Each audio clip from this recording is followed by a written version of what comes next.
many people in this room who don't know me, but I'm Shelton, and I started writing this book about 2.5 years ago, and I wrote it in my off hours after 8 hours work a day, come home, have dinner, have some time with Toby. When he went to bed, start to write, and I didn't miss very many days on that, so I'm really excited that it's finally done, because I have more that I want to share, and sometimes when you're on one book it feels like it's taking forever, and now I can't believe how fast it's gone. So to give you just a little background for where we're at in what I'm going to be reading, this is the year 2291, and people have gone and developed. It's still Earth, and there's a lot of overpopulation in this world, but otherwise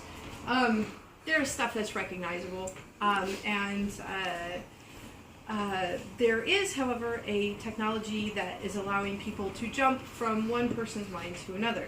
Now, there are specific circumstances in how this works, and that goes on in the that's in the story, so I won't go too deep into that detail.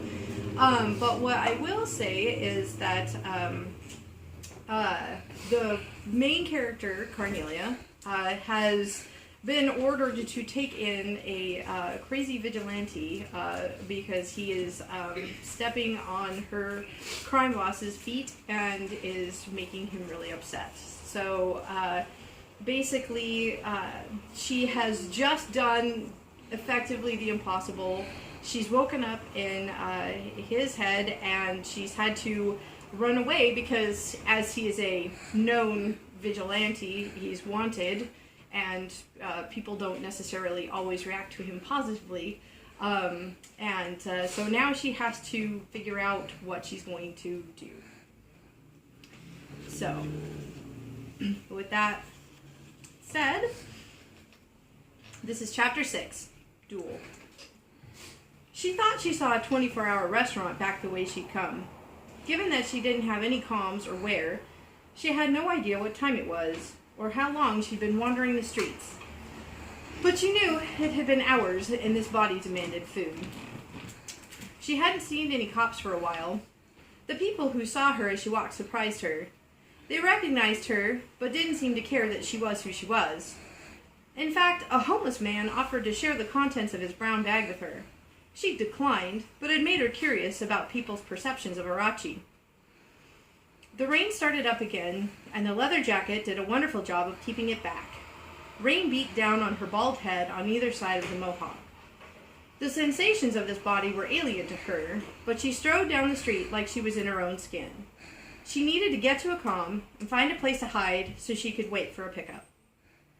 How did this happen? I free jumped into a mutant. Where am I going to hide? She ducked between two buildings, sticking to the lowest light possible. It reminded her of her street days. I resemble that remark, a male voice said. Carnelia turned to look behind her. She'd been alone on the street for 5 minutes. No one could have gotten behind her. Who said that? It's not as easy to be me as I make it look. The disembodied male voice floated through her mind, coming from nowhere and everywhere at the same time. Carnelia missed a step. Her boots struck the ground at speed, and she tripped. Her arms windmilled, and she caught herself, pulling herself up just in time. She stopped behind a dumpster and looked around wildly. She recognized that voice. She felt an all-new panic seize her. Wow, you can barely walk. You'd better get off this ride, kid. I'm not even sure you were tall enough to get on it in the first place. His deep bass rumble was definitely coming from inside her head. That's impossible. This can't be happening. In all her jumps, no one spoke to her before. She clenched her hand into a fist. The fingers curled obediently. Control remained hers, it seemed. She kept walking, the food smells promising to make at least one part of the evening better for her.